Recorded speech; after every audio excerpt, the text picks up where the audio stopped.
Hello and welcome back to another episode of You Want to Do What with Dan and Julie. Today we've got Matt on, who's a professional cyclist, among other things. Hi, Matt. Good morning. How are you guys? You all right? All good. A nice Monday morning. Get started with the podcast.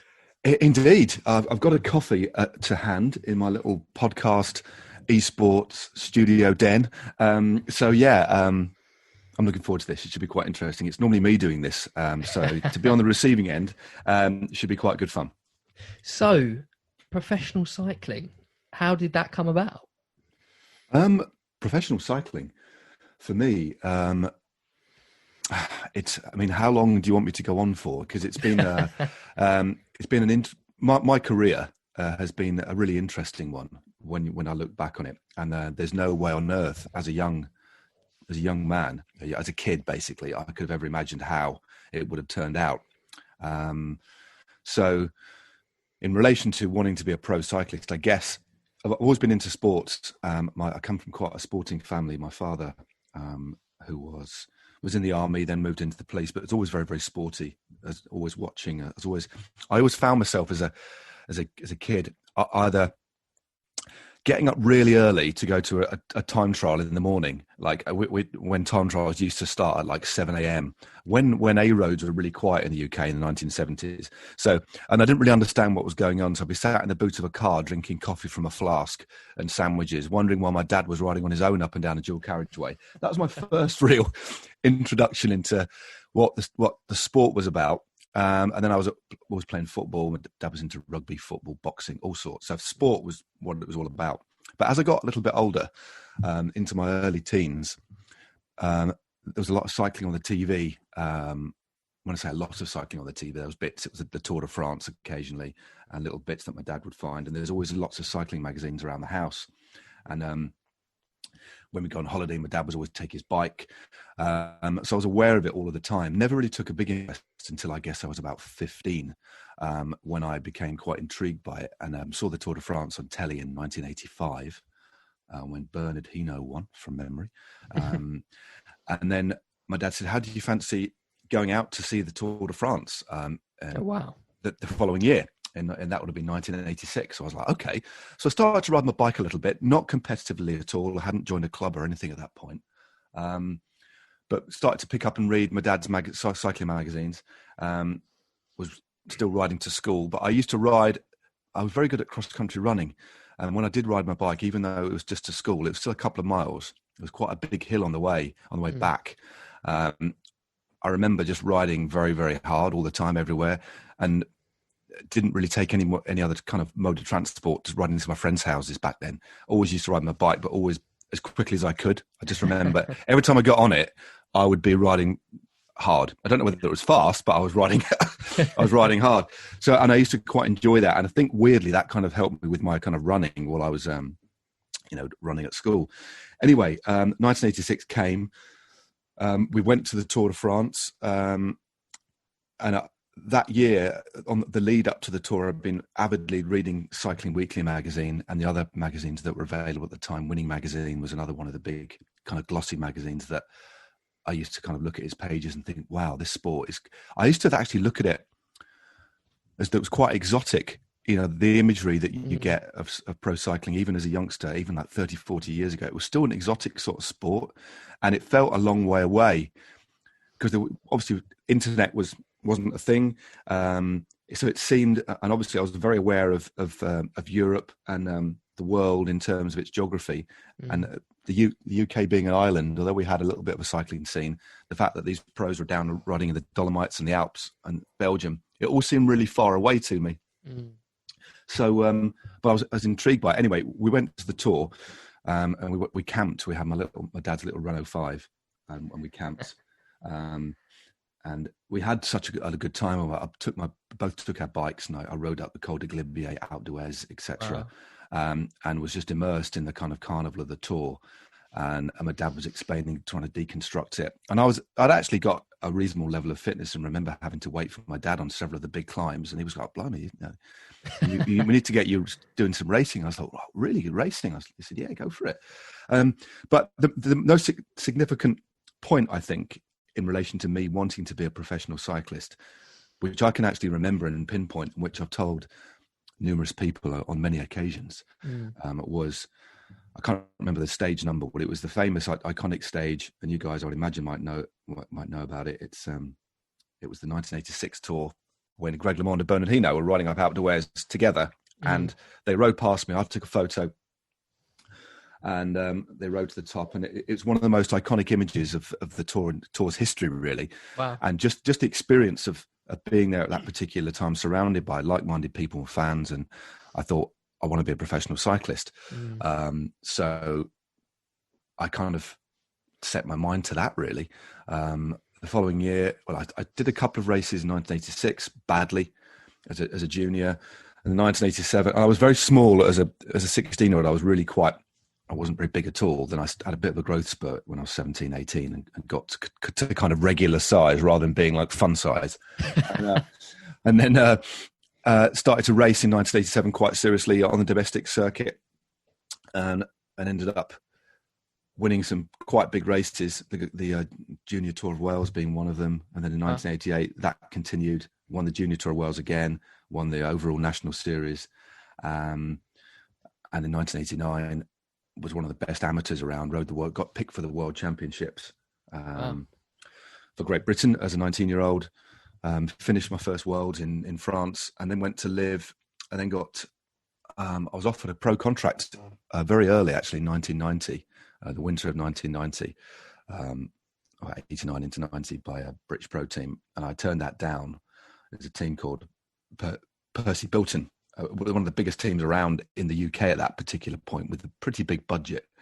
What made you turn it down? Because it was actually, I mean, I don't mind talking about money, actually, on that side of things. I was offered £18,000 in 1990 to turn pro, which back then, now that's actually not exactly, it's not too bad. That's 30 years ago. That was the sort of money that was available on the domestic scene. But I wanted to ride abroad. I wanted to go to ACBB. I'd been offered a deal with an amateur team, ACBB, which was basically the French Foreign Legion. Oh, wow. Kind of team, and riders of the caliber of Robert Miller, Sean Yates, Alan Piper, Stephen Roach had been in that team, and I was asked to go there and ride for them. So that's what I did. So I turned down £18,000 in 1990 to ride for £100 a month, which I don't regret. I mean, financially, I thought, looking back, it's like, Matt, was that really the right thing to do? But so I was skint for a long time, but I had a blast. Learned another language.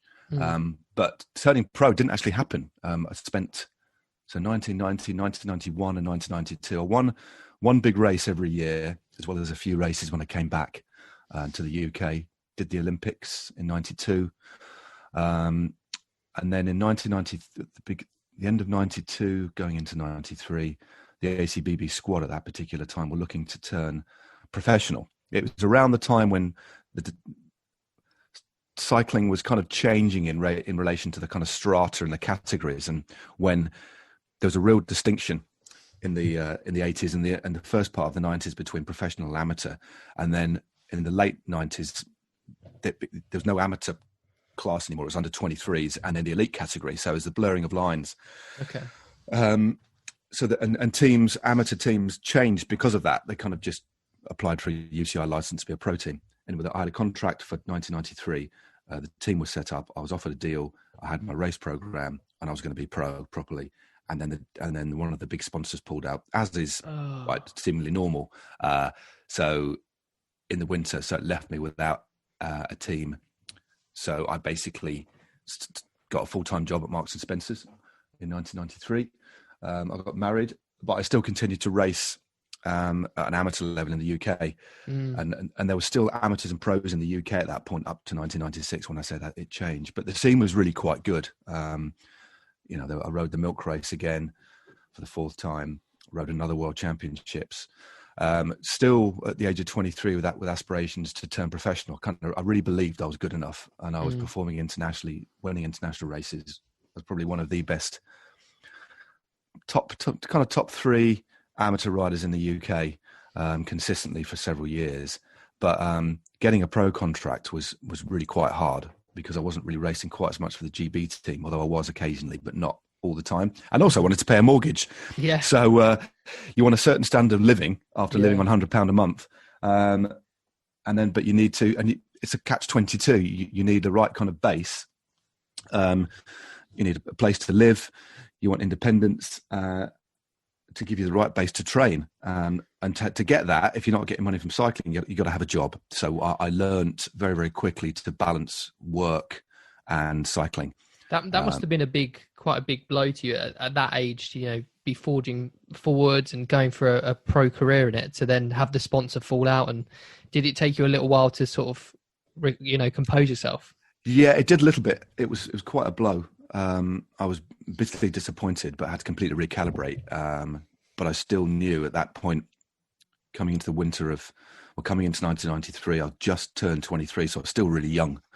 And that year I had another really good year. I won a big British classic race called Tour of the Peak, which it's no longer around, but it's a race that went out when it's Pass up in Derbyshire. A beautiful race with a real heritage. I won that, went to the World Championships again in Norway.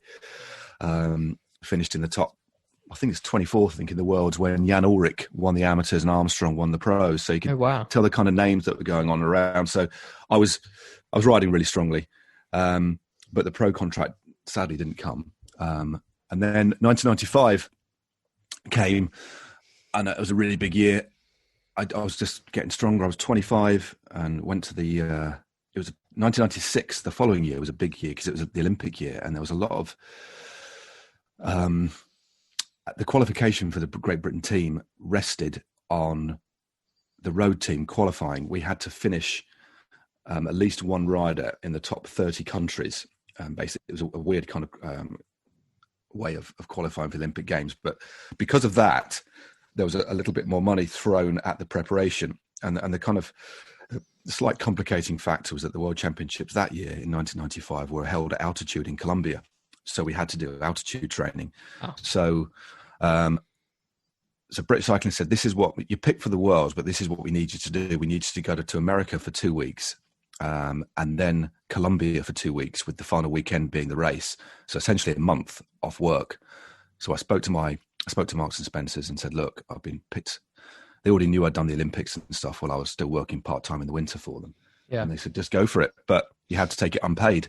So I sacrificed, a month's pay.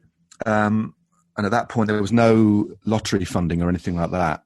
I think I actually got a Sport England grant for about $2,000 for the year. So again, not a lot of money at all. No. But something. So I went to America with the lads and the team.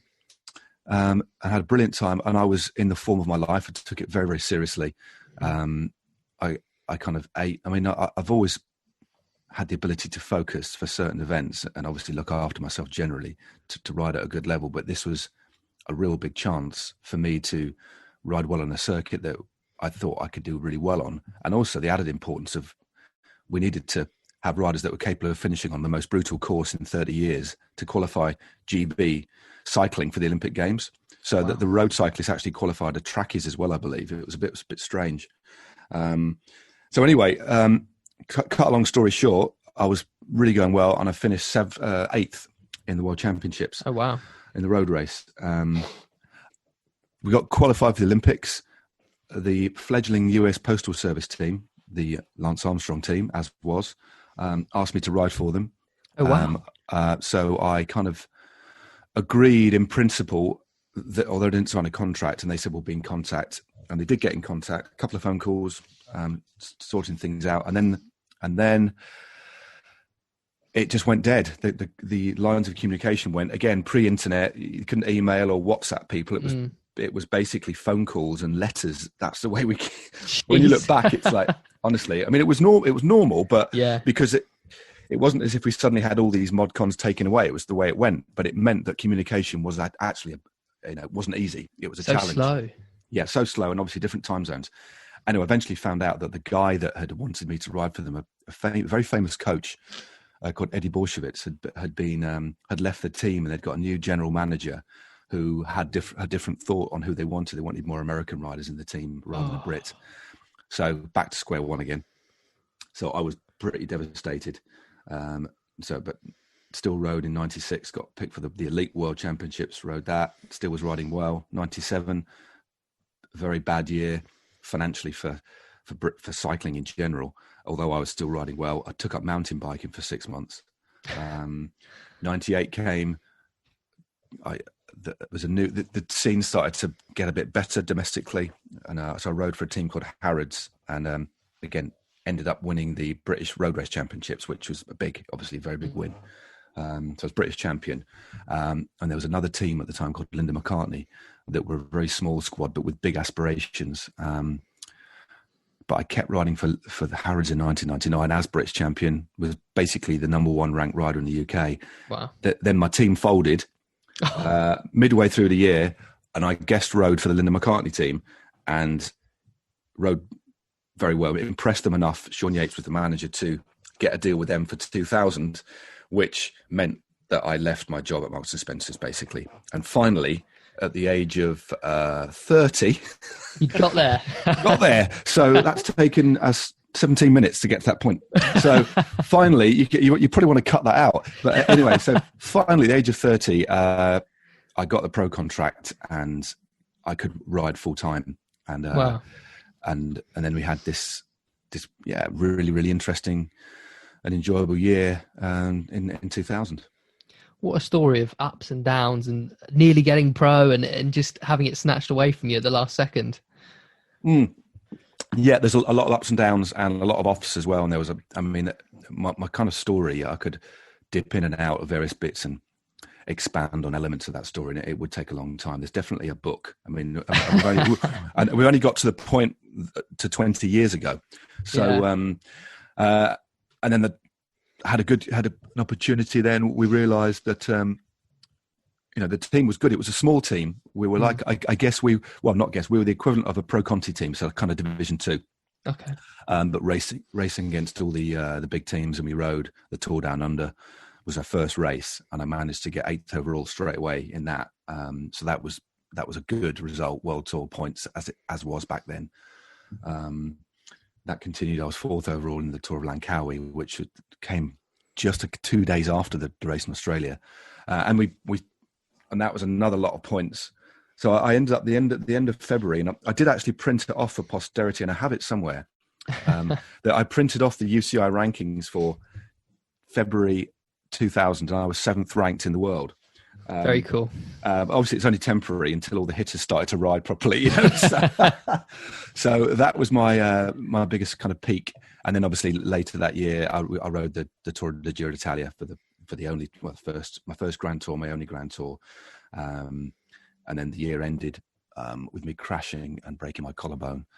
And then obviously the team started the following year. I had a contract for 2001, and obviously, as is well documented, the team never got off the ground. It forced me to join the police for 12 years. And then do the job I'm doing now, the media. So from off the back of the police. So again, that's a kind of potted history. Yeah. So that the pro, but I don't regret any of it really. I regret the feelings at the time that put me and my kind of family at that time in a lot of financial difficulty. But the drive that I had was on kind of, unswerving really. And I kind of had a deep belief. I kind of owed it to myself as a kid. I kept looking back and thinking, what would you say to your 16-year-old self if you didn't make it as a pro? And that was my little reminder. But it did take literally from that moment on outdoors in 2016 to properly being a pro. Although I've been British champion and done the Olympic Games, Commonwealth Games, numerous World Championships, I hadn't technically had a proper pro license, if you know what I mean. So at an amateur level, I'd excelled, but finally got it. 14 years later. Wow, what a journey! Yeah, it was interesting. It was good. It was a lot of fun. You learn a lot. You learn a lot about yourself, and you go through lots of different experiences. So, and all of it is kind of, you've got a target to try and hit. And if you look at your journey as a dart, and it leaves your hand as you throw, and this gust of wind takes it off, and it just goes all over the place and takes an inordinate amount of time to land. Not quite in the bullseye, but it ends up on the board. But it wasn't exactly where I planned it. But at least I got to riding as a pro anyway. So, as a cyclist, a professional cyclist, there must have been a lot involved day to day training wise. Did you have a specific diet? Were coaches involved? What was the average day like for a professional cyclist? 20 years ago, I've got to kind of qualify this with the sport has changed so much. I wouldn't say it's unrecognizable, but the way we do things or did things back then was very different in relation to training. And even if you go back a little bit further to my amateur days, I didn't have any there was only one period in my entire career, even when you take the latter part of my career, from riding as a pro, coming back home and joining the police, and then training and riding back as a semi-pro in the UK for another decade. All of that was done off my own back. And there's only one period of time in 1995 where I actually had a coach, and that was the GB coach, Dave Smith, who set a program of training up leading up to the World Championships, which worked very well, obviously. So there was no coaching. Honestly, there was no coaching at all. So if you ever do speak to a contemporary professional cyclist, you'll be like, "Oh my God, this is so different." It's not to say that coaching wasn't around, because it was. But I didn't have one. But my dad, I learned a lot from my dad. And everything else was experiential. And I read a lot, and I had conversations with people. Obviously, although there wasn't, the internet wasn't around in the 90s, you could still read a lot. So I read a lot of magazines which had, a coaching column every week. And from just going out riding with good riders, you'd ask them what kind of things they did. We're aware of interval training and stuff like that, sweet spot training. So all the knowledge was there. It was just up to the individual to kind of work out what was best for them on a trial and error basis. So basically, a typical week when I was a pro, to answer your question directly, in the winter, it'd be just a lot of volume, because when I was a professional in 2000, I did 90 days racing, give or take. Wow. So there's hardly any room for training. Whereas now 90 days would be almost overload. Wouldn't be very many pros now who would do anywhere near 90 days racing. There might be one or two. You guys like Thomas de Gent, who ride 3 Grand Tours and nothing else really. So a lot of volume. I did ring up Sean Yates, and when he finally offered me the deal at the winter of 1999, and said, "Sean, okay, I've got this pro contract. I'm really excited. What do I do?" He said, "What do you mean?" He said, "What do you mean?" I said, "What about training then?" He said, "Well, just go out and ride your bike even longer than before." So I said, "Is that all?" He said, "Yeah. So if you're going to do a 4-hour ride, now do 6. If you're going to do 3, do 4." And he said, "Just because." So basically, that's what I did all through the winter. I would just go on these longer rides than I usually did, but the final hour I would always make very, very intense. I used to go out with a lot of the time with a good buddy of mine who was racing in the UK and train. And to be fair, I used to give him a bit of a kicking. Actually, he's a lovely lad called Mike. I used to give him a bit of a kicking, but that's what I did.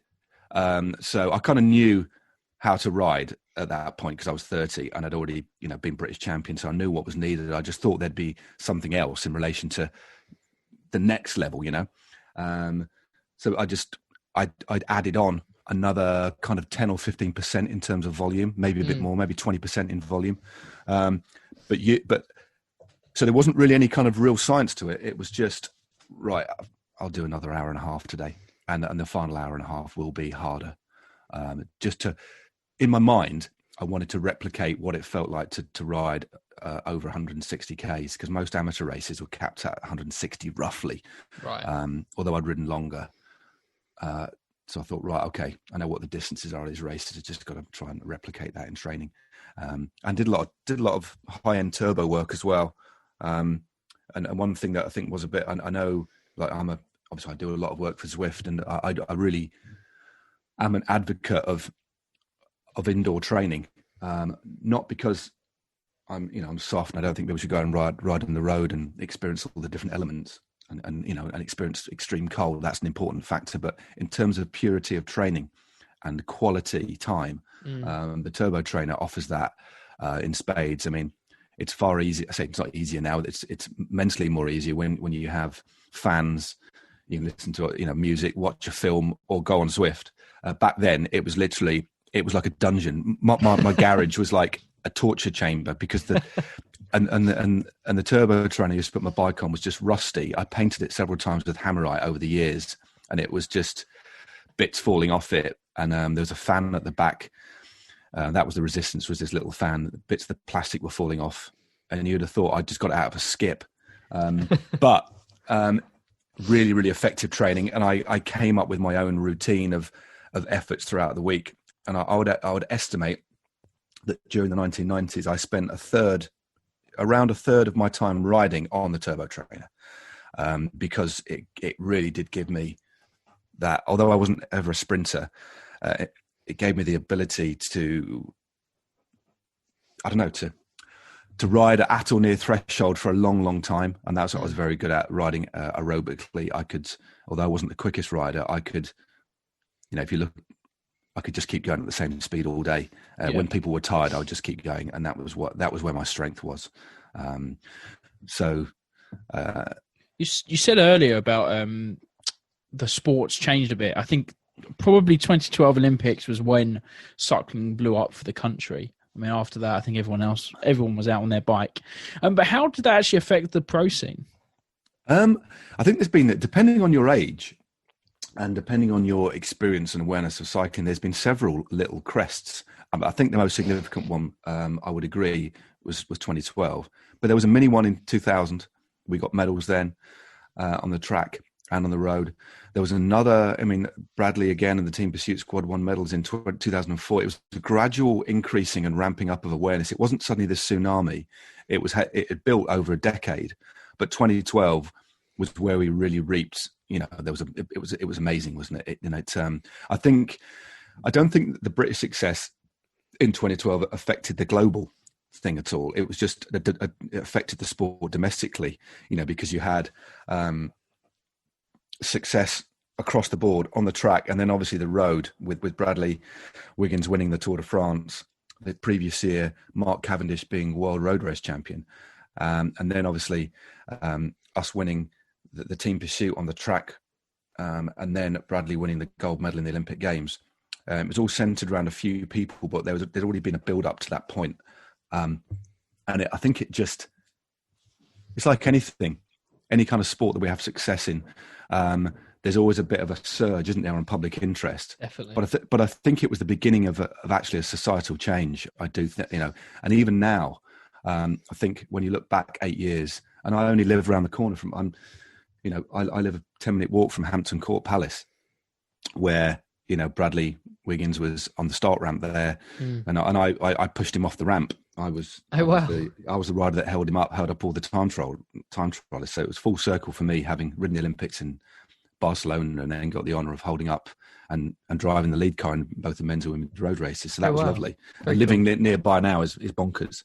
But yeah, I just think that it piqued something in the public. I think the way that Bradley and Mark and Bradley as well, just to pick out those two guys as examples, there of course were many others. Both won Sports Personality of the Year as well, back to back. So two cyclists winning that, and the sight of, and when you think about the iconography of cycling, we think about the yellow jersey, we think about the rainbow bands, even more so than the Olympics. In fact, as cyclists, I think the rainbow bands are kind of more iconic, although from a public perspective, gold medal means more. But the significance of Bradley Wiggins winning the Tour de France, but more significantly going down the Champs-Élysées in the yellow jersey as a British rider, leading out Mark Cavendish in the rainbow jersey, and Cavendish then winning on the Champs-Élysées, was an emphatic statement. And I think that was a kind of, that was the moment that it kind of started the change, and we see more and more people out on bikes, and it's just continued over the years. And there's been and that success has continued. It's ebbed and flowed a little bit, but then the success of riders like Geraint Thomas, Chris Froome, Adam and Simon Yates, just to name a few. Recently, Hugh Carthy, and of course Tao Geoghegan Hart now. Again, just naming male cyclists. Lizzie Deignan, of course, world champion as well, 2015. And our continued success on the track. And all the young riders coming through, Tom Pidcock, for example, Eleanor Baxter, Zoe Baxter, those kind of riders coming through. We've got this conveyor belt of talent now, which has taken, in terms of and we've got a lot of people riding bikes, and for the first time, we're actually seeing now change in relation to the way our cities are operating. You know, a lot more cycle lanes being built, a lot more money being thrown at cycling infrastructure. And once you get that, coupled with this weird and strange and awful year we've had, where people have been forced to get back on their bikes, off the back of the momentum of the last few years, I do think that we're in a good place in relation to cycling, whether you want to aim and be one of the best riders in the world and follow an elite / professional career, or you just want to generally get fit and ride to the shops and take your kids to school on the back of your bike. I think we're in a really, really healthy, exciting place. Yeah, certainly. I think for me, watching the Olympics and watching people like Sir Chris Hoy and absolutely destroy the competition was incredible, and that sort of really piqued my interest. And then obviously, like say, the Tour de France, Bradley Wiggins and Mark Cavendish, and yeah, it's become really part of our national psyche, I think. Yeah, I think so. I definitely think after that, everyone looked at cycling differently, particularly our generation. Definitely. So yeah. I mean, it's lovely to hear you guys say that. And I think before you go on to the next question, there's one little, quite a touching thing that happened. I noticed with Bradley had just won the time trial in Hampton Court, as I said, and I was staying, before I lived here, I was living up north at the time, but I was staying in some student accommodation with all the helpers from the Olympics just down the road. But I decided to walk a long way down the river, and I was walking along, and I was probably 20 feet away from these two young kids who were probably 9 or 10, and they were talking to themselves. 2 or 3 of them, 3 lads. One of them was wheeling a BMX, the others didn't have bikes, and they were talking to each other, and I could hear it. It was a really still day, and one of them said, I want to be Bradley Wiggins when I grow up. And the other one said, no, I want to be Mark Cavendish. Yeah. And it can either go on your bike. No, I want to. And that little conversation, I was like, bloody hell. And it kind of, it really touched me. And I think I might have actually welled up. Do you know? And that's the kind of impression that, and that's just one little example. And I'm sure that happened all over the place. And it happens in all sports, not just cycling, but that's why role models are very important. And that's why success at the highest level is important, because it filters down, and those lads might not ever race their bikes to any degree of success, but the fact that they like riding their bike, to me, that's a success straight off the bat. Yeah, definitely, absolutely. What would be some of the personality traits that you see in yourself and other peers around you that you think really help a pro cyclist thrive? Back to being a professional cyclist, I think you have to have a physiology to unlock, but to unlock the physiology, you have to have the ability to make sacrifices in relation to how you conduct yourself and the type of things you do. You have to be very, very selfish. Any endurance sport, any sport is selfish, because whether it's an endurance-based sport or more of a skill-based sport, you have to practice and train. And it takes hours and hours, whether you're a golfer, whether you're a skateboarder, a BMX rider, or you're a marathon runner, 1500 meter runner, or you're a pro cyclist. You have to do what you need to do to get the job done. And if you've got ambition to be one of the best in the world, and you have potential, you've got to work at it. Some riders are more blessed than others in relation to not having to train so much. But what you don't want to do at the end of your career is look back and think, I didn't ever do my best. I wish I'd have done more. So you have to be very, very single-minded and focused, and also be resilient. And you have to have the ability to pick yourself up if you fail.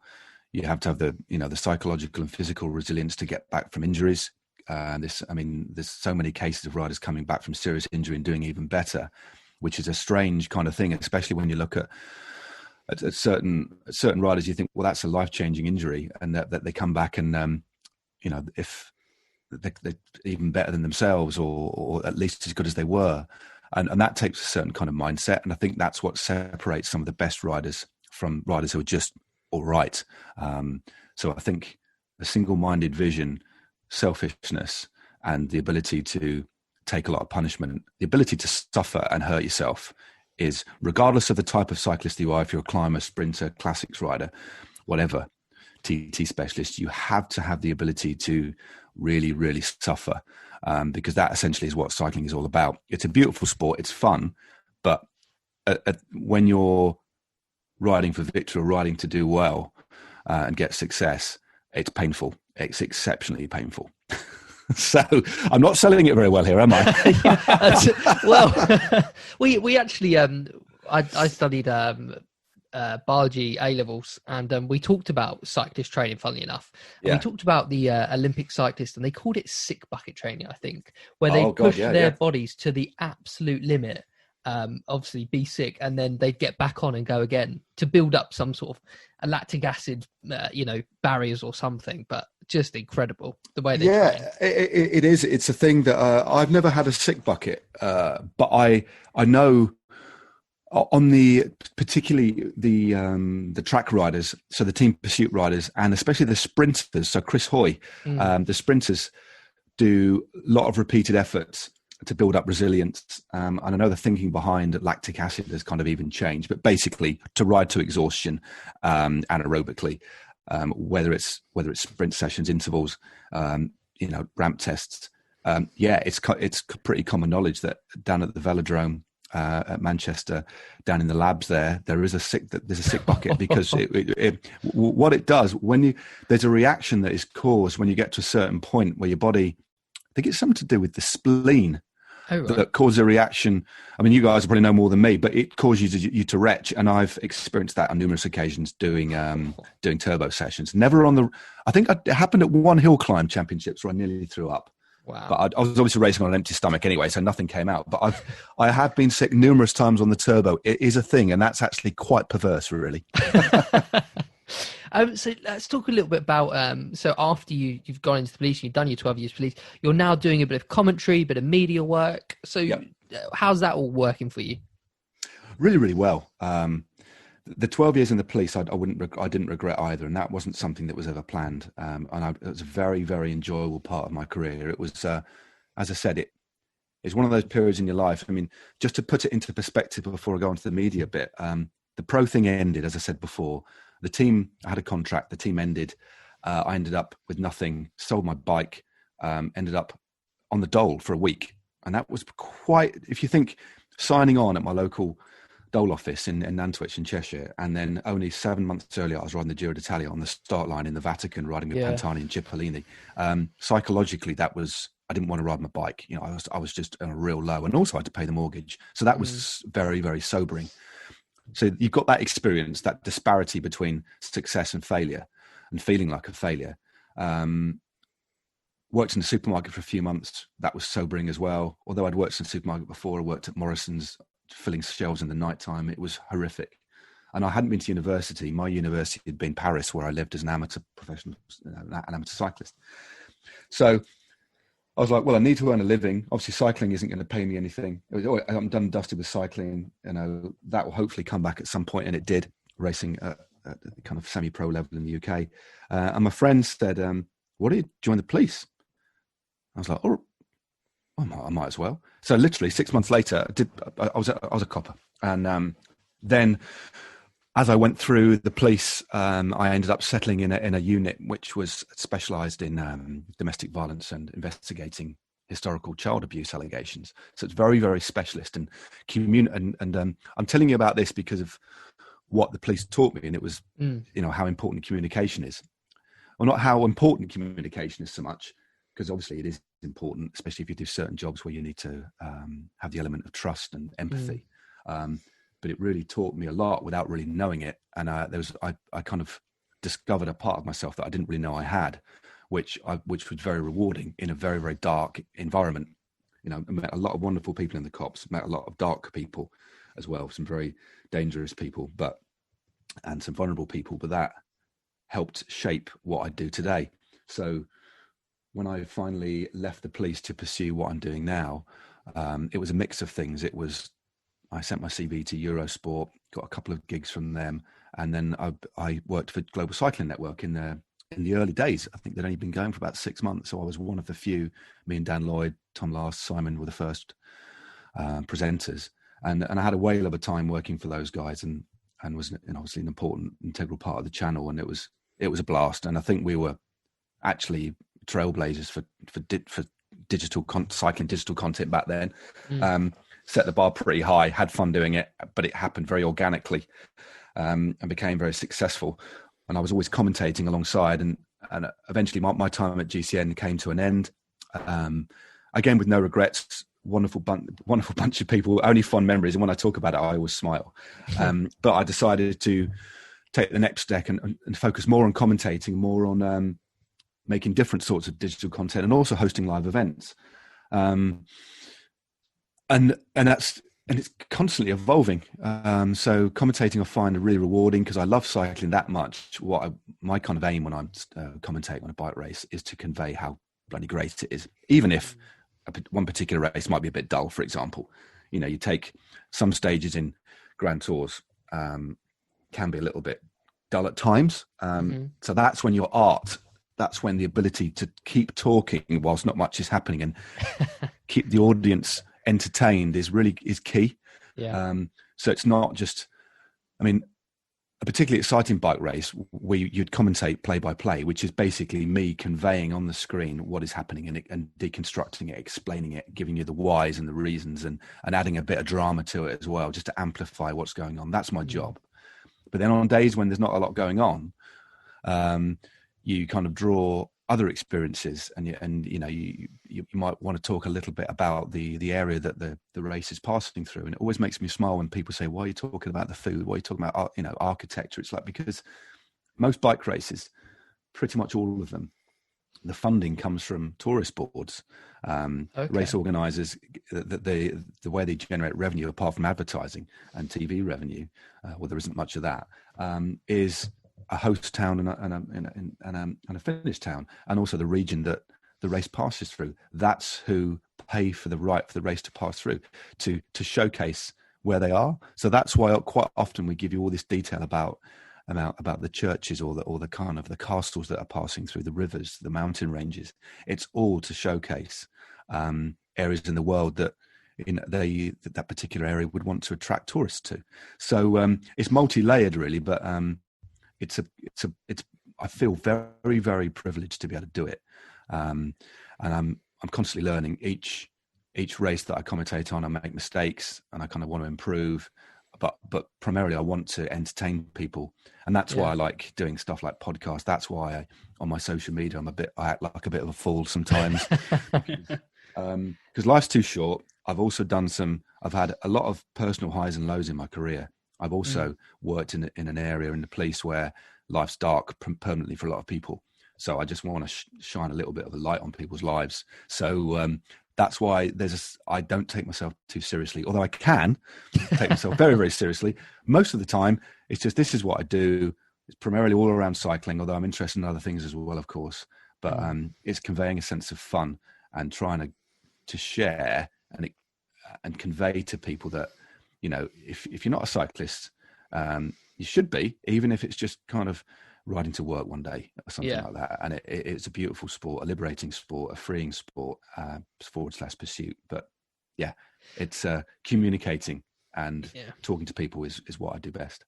I think that going back to what you said about commentators and chatting in and around what's going on really reminds me of watching the cricket.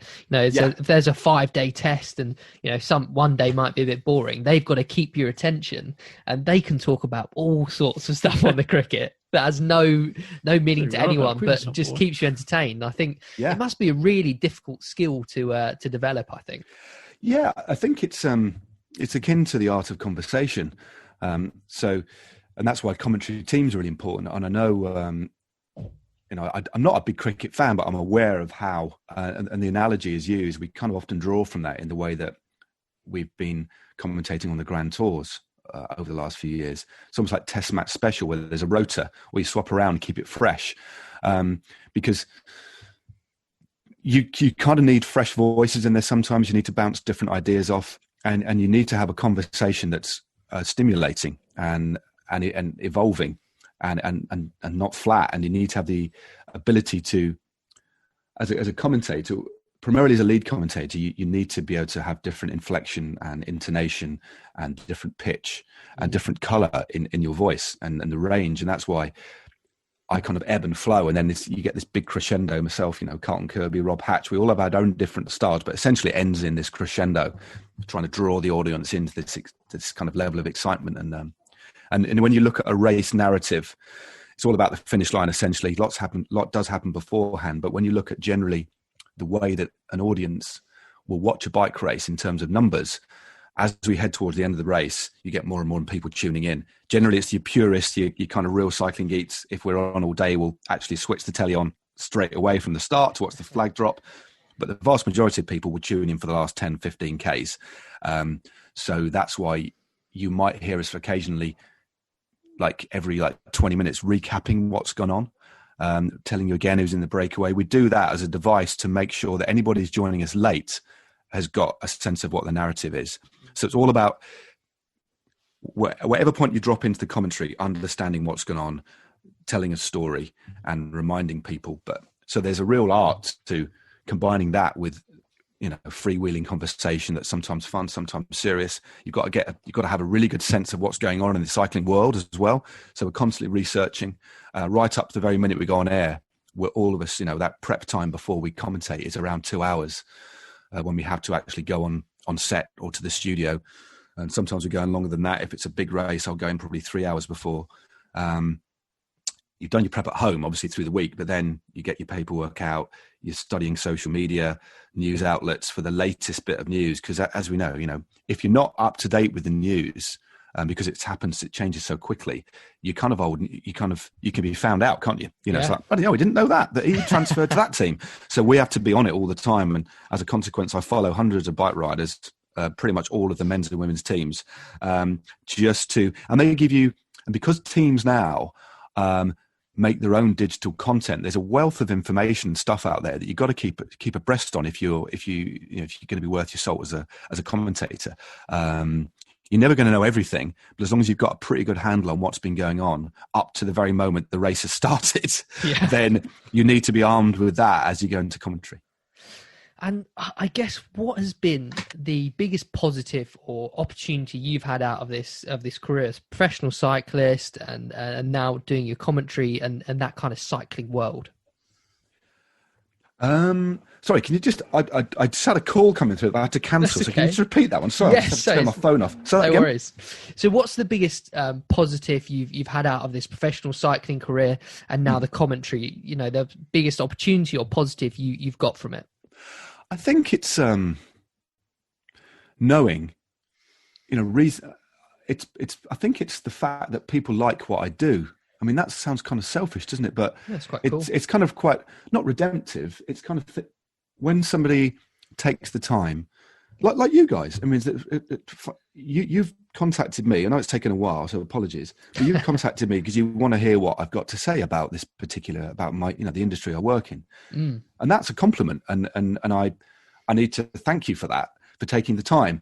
And then I think about those kind of situations where people ask me to do this or do that, or increasingly now it's brands coming to me and say, "Can you make a bit of content for us?" Because the way you kind of do that sort of thing is very unusual, but it's effective, and that's like, oh right, okay. Because I think a little bit differently when I make advertorials or whatever, when I promote brands, but primarily, I seem to be able to make people smile.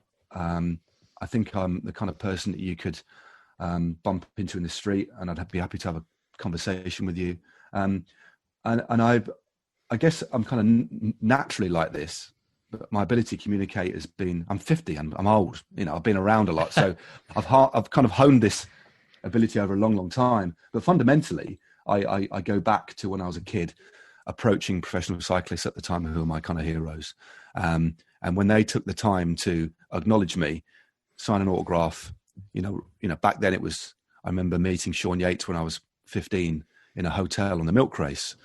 My dad took me to this bar where there was going to be some riders. He said, "Oh, you can meet Sean Yates, go and have a word with him." And I had my Cycling Weekly, tapped him on the shoulder, tapped him on the back because I was only tiny.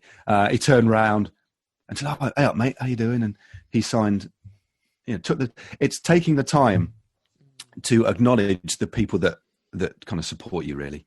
I think that's what I get the most kind of pleasure from. And also that I'm now, 10 years, 12 years after my kind of racing career ended, still working in the industry that I love. Yeah. And I'm able to make videos, go to bike races, talk about it, celebrate the sport with like-minded people. And when people say that I'm doing that well, or when they say, like some of the GCN stuff and the Sigma Sports stuff that I've done, I watched that video and I bought that bit of kit, or, I've been watching your training videos, or when you did this and that, and that's inspired me to ride my bike. And I get emails from people all over the world and messages on Instagram and wherever, to that effect. And that is it's just brilliant. It's just, that's the coolest thing. I think it's affecting not affecting change, but, and not necessarily inspiring people, but it's getting a reaction. Just knowing you're having an effect on someone. Exactly. A positive reaction from people. Yeah. Who take the time to contact me and say, thank you. That's like, bloody hell. That's why I'm doing this. Absolutely. Simple as that. And on the flip side of that, what would be some of the less favorable or negative aspects of this industry? I don't think that's a really, really good question. Obviously, the sport in the past, as it with any sport, it's had a dark past, I guess. I mean, I think the only kind of problematic side to cycling and the industry is really just the kind of the doping history, I guess, is really problematic. Although I think we're in a far better place. That's something that is sad.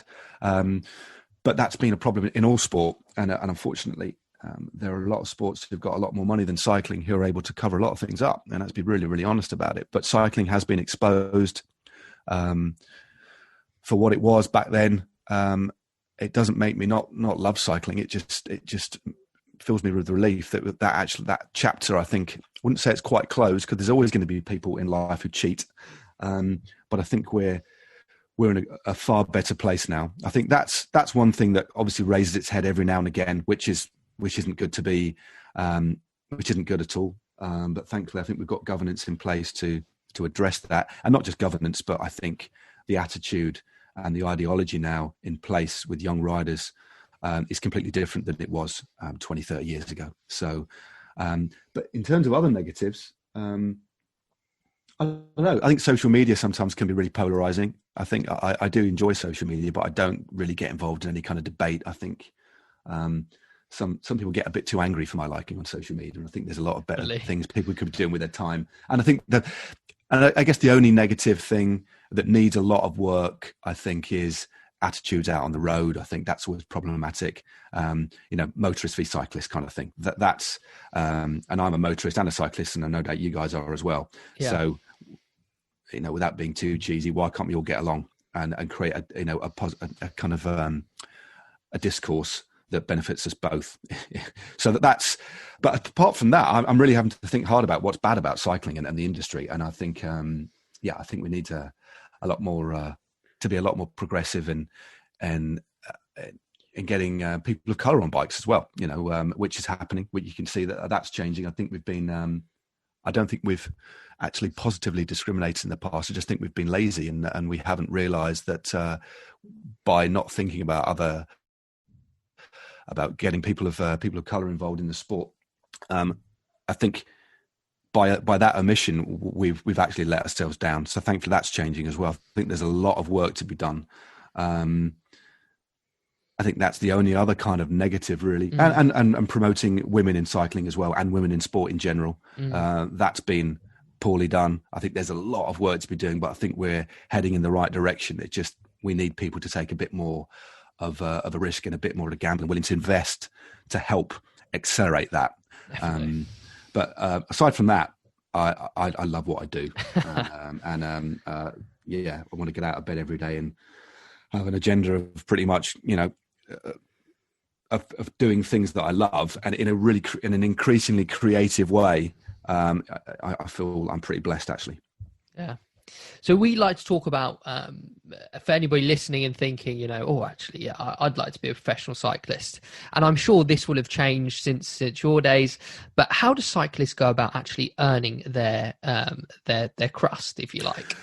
Yeah. So is it sponsorship? Is it actually getting a professional contract? Is it brand money? How does it all work? To put it simply, because there's various kind of tiers, especially these days. I mean, there's a lot of people earning a little bit of money through influencing, on YouTube channels and stuff like that. But it's not a lot of money unless you've got a big following. But to directly answer your question in relation to becoming a professional cyclist, there are 3 tiers basically, and they are continental, pro-continental, and world tour. I think that they've changed the name slightly, but there's basically 3 divisions of a professional cyclist. In women's cycling, there are 2 tiers. There are UCI registered teams and then world teams, and then below that there's amateur teams. But essentially, at professional level for women, there's 2 tiers, and with men there are 3 tiers of the sport.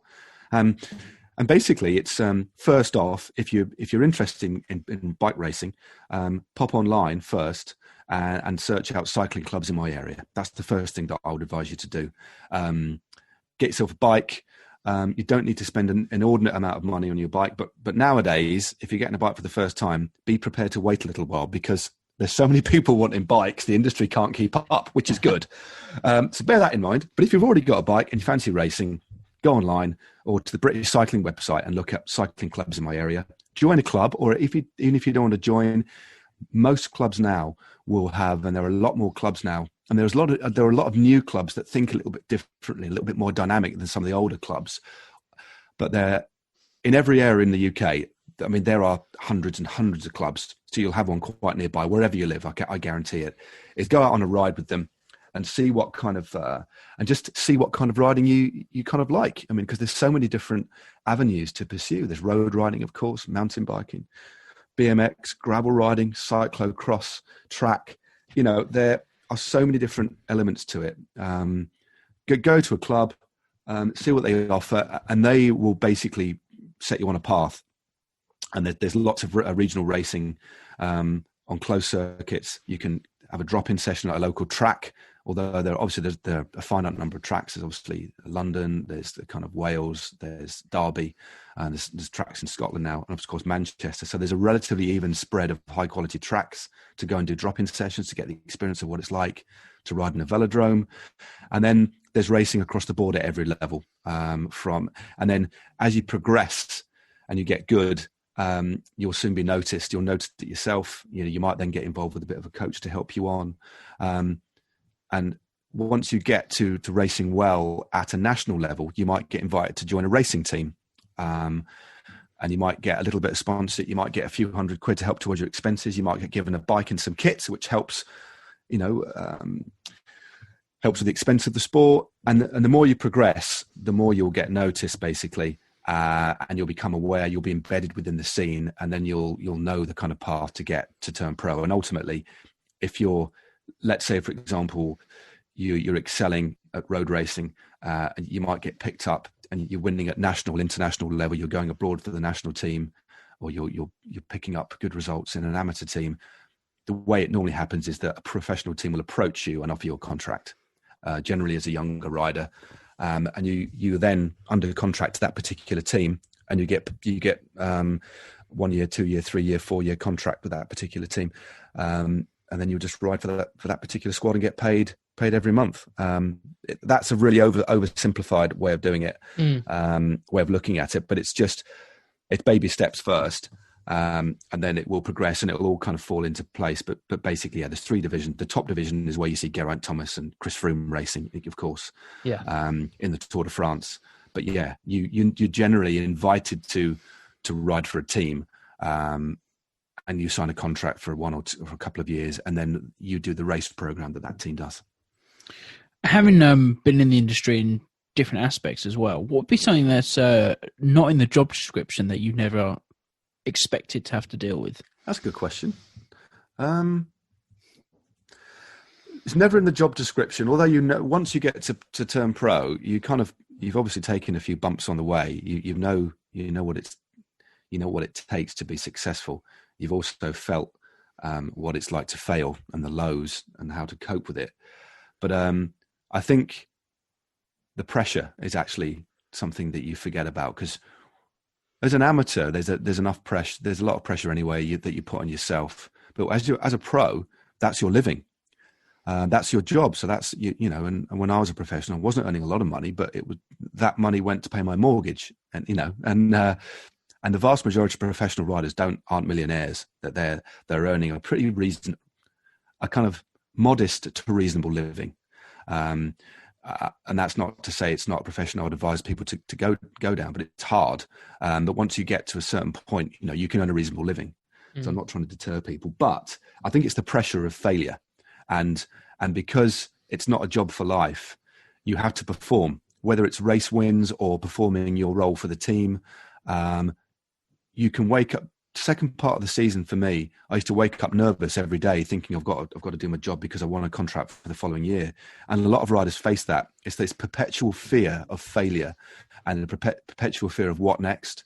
And I think a lot of riders are ill prepared for what happens after cycling, because let's face it, even when you quit cycling as a 35-year-old or 30-year-old, you're still young.